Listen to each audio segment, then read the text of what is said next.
आप सभी को अहोई अष्टमी पर्व की हार्दिक शुभकामनाएं।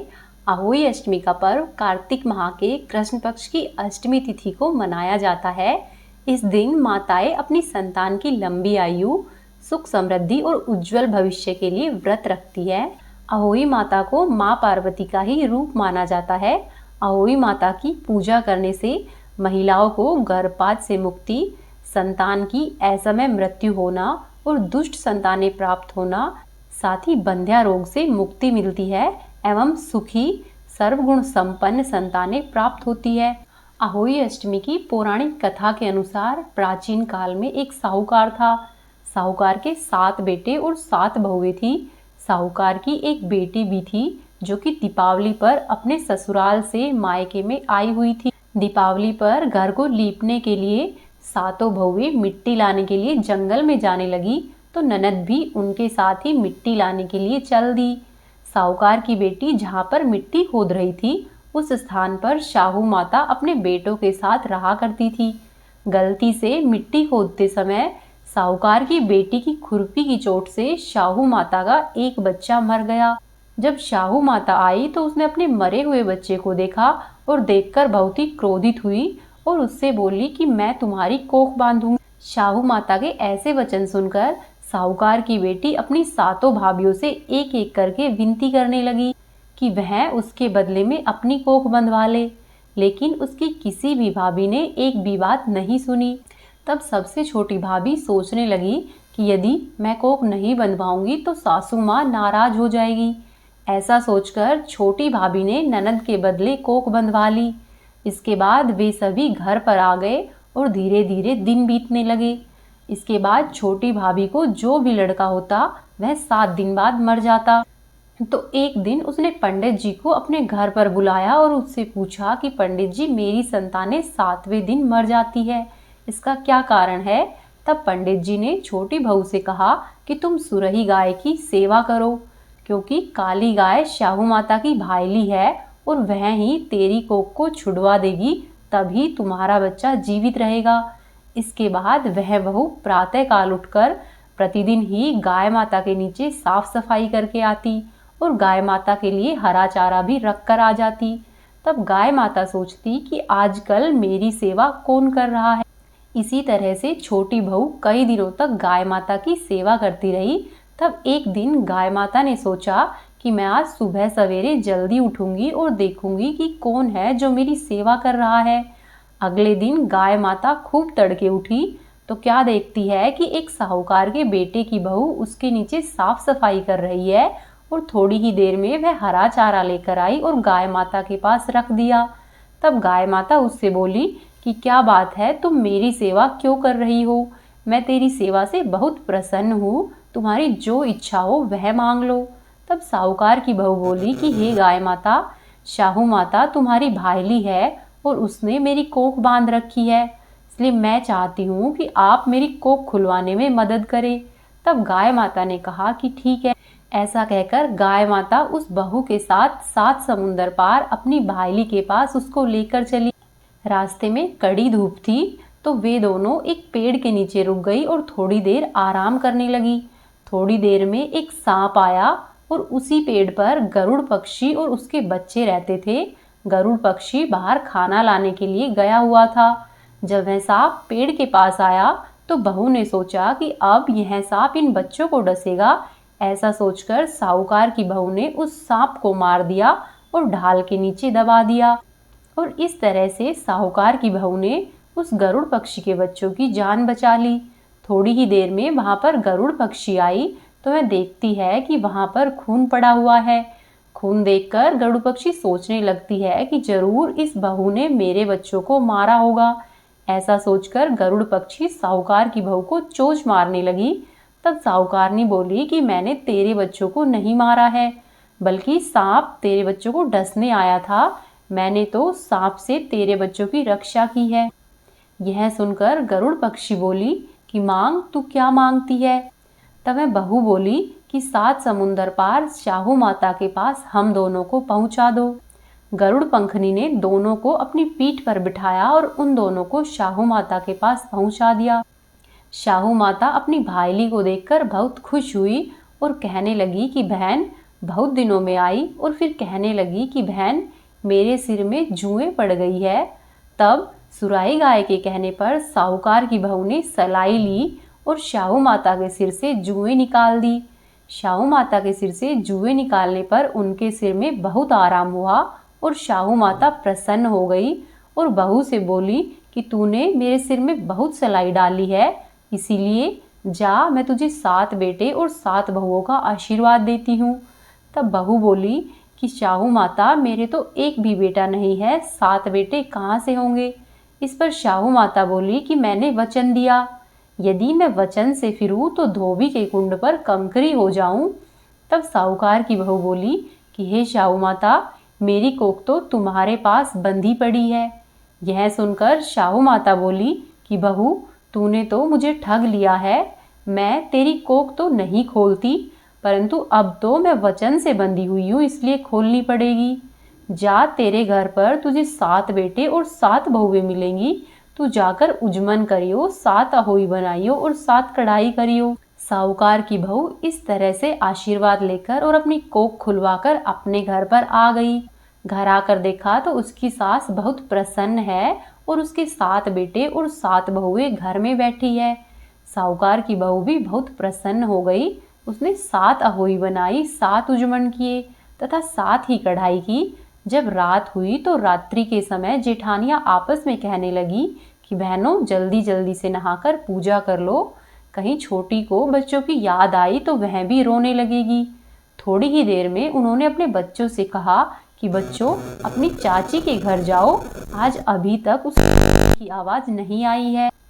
तब बच्चों ने जाकर चाची के घर में देखा तो उसके वहाँ पर तो 7 बेटे और 7 बहुएं हैं तथा वहाँ पर तो कढ़ाई हो रही है और उजमन की तैयारी हो रही है। तब बच्चे दौड़ते दौड़ते अपने घर पर गए और अपनी माँओं से सारी बातें कह सुनाई। यह सुनते ही उसकी जेठानियाँ दौड़ी दौड़ी उसके घर पर आई और उससे कहने लगी कि क्या हुआ, तेरे 7 बेटे और 7 बहू किस तरह से मिले और तूने अपनी कोख कैसे छुड़ाई। तब साहूकार की छोटी बहू बोली कि तुमने तो अपनी कोख नहीं बंधाई, इसीलिए मैंने बंधा ली थी, और अब शाहू माता ने मुझ पर कृपा की है और मेरी कोख खोल दी है। हे शाहू माता, जिस प्रकार आपने बहू की कोख खोली उसी प्रकार सबकी खोलना। कहानी को कहने वाले, सुनने वाले और होकारा भरने वाले सब पर अपनी कृपा बनाकर रखना। सबके बच्चों को लंबी आयु, सुख समृद्धि और खूब खुशहाली देना। बोलो शाहू माता की जय। अब आप सुनिए गणेश जी की कथा, जो कि हर व्रत कथा में कही या फिर सुनी जाती है। आइए शुरू करते हैं। एक नगर में एक सेठ और सेठानी रहते थे। सेठ जी गणेश जी के बड़े भक्त थे। वो रोजाना ही सुबह सवेरे उठते, गणेश जी को याद करते और फिर नदी पर जाकर स्नान आदि करके आते और वहाँ से वापस आकर गणेश जी की पूजा करते, उन्हें भोग लगाते और उसके बाद ही स्वयं भोजन ग्रहण करते। लेकिन सेठ की यह बात सेठानी को बिल्कुल अच्छी नहीं लगती। सेठानी धार्मिक नहीं थी, वह ईश्वर में विश्वास नहीं रखती थी। एक दिन सेठानी ने सोचा कि यह गणेश जी को इतना मानते हैं, मैं भी तो देखूं गणेश जी की पूजा करने से क्या होता है। मैं तो गणेश जी को नहीं मानती हूँ और आज देखती हूँ कि ये भी गणेश जी की पूजा कैसे करते हैं। सेठानी ने ऐसा सोचा और जब सेठ जी सुबह सवेरे नदी पर स्नान करने गए तो सेठानी ने सेठ के जाते ही पीछे से गणेश जी की मूर्ति को उठाया और मूर्ति को कपड़े में लपेटकर उसको ढककर अपने घर के आंगन में ले जाकर उसे जमीन में गाड़ दिया और उसके बाद सेठानी वापस से घर में आ गई। फिर जब सेठ जी स्नान करके अपने घर पर वापस आए तो देखते हैं कि आज तो मंदिर में मूर्ति ही नहीं है। यह देखकर सेठ जी बहुत परेशान हो जाते हैं और वो सेठानी से पूछते हैं कि गणेश जी की मूर्ति मंदिर में नहीं है, कहाँ पर है, क्या तुमने मूर्ति को देखा है। तब सेठानी बोली कि मुझे नहीं मालूम, घर में कहीं इधर उधर ही होगी, ढूंढ लो। सेठ जी ने कहा ठीक है और वो मूर्ति ढूंढने लग गए। लेकिन सेठ जी को पूरे घर में कहीं भी गणेश जी की मूर्ति नहीं मिली, तो इस वजह से वो ना तो भोग लगा पाए और ना ही उस दिन उसने कुछ ग्रहण किया। गणेश जी के इस तरह से घर से चले जाने से सेठ जी बहुत दुखी थे और वो सोच रहे थे कि हे प्रभु, मुझसे ऐसी क्या गलती हुई कि आप मुझे इस तरह से छोड़कर चले गए। इसके बाद सेठ ने भी अन्न और जल का त्याग कर दिया और अब तो 2 से 3 दिन बीत गए, परंतु सेठ जी ना तो गणेश जी को भोग लगा पा रहे थे और ना ही स्वयं भोजन ग्रहण करते।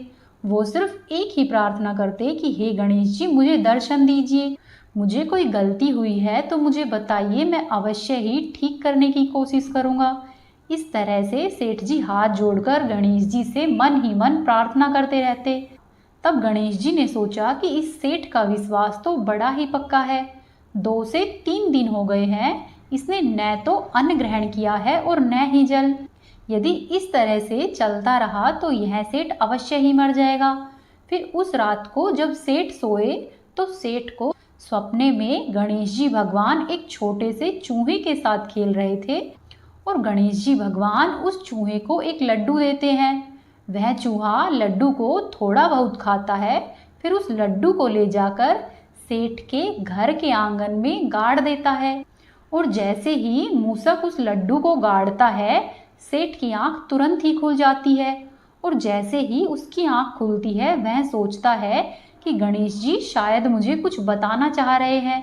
वह दौड़ता हुआ अपने घर के आंगन में जाता है और उसी जगह पर जाता है जहां पर उसने सपने में मूसक को लड्डू गाड़ते हुए देखा था।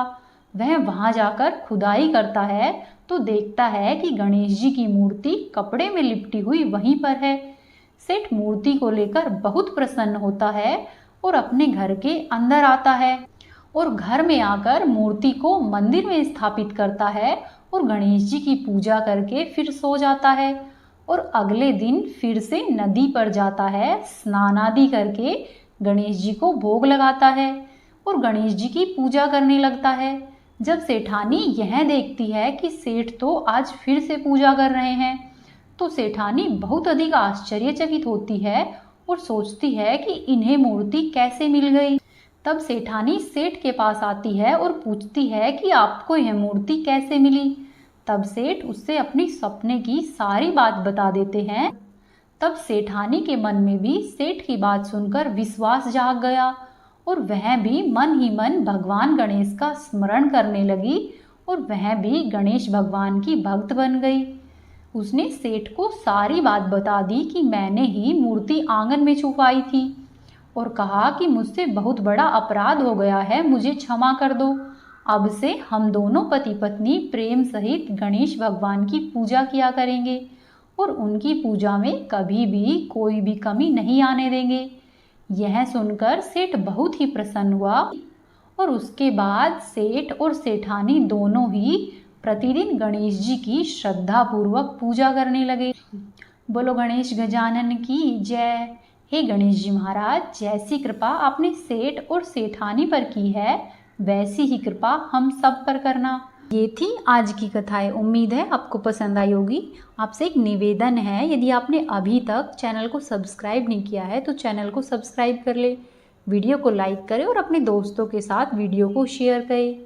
आपका दिन शुभ और मंगलमय हो। राधे राधे। जय श्री कृष्णा। ओम गंगणपताय नमः।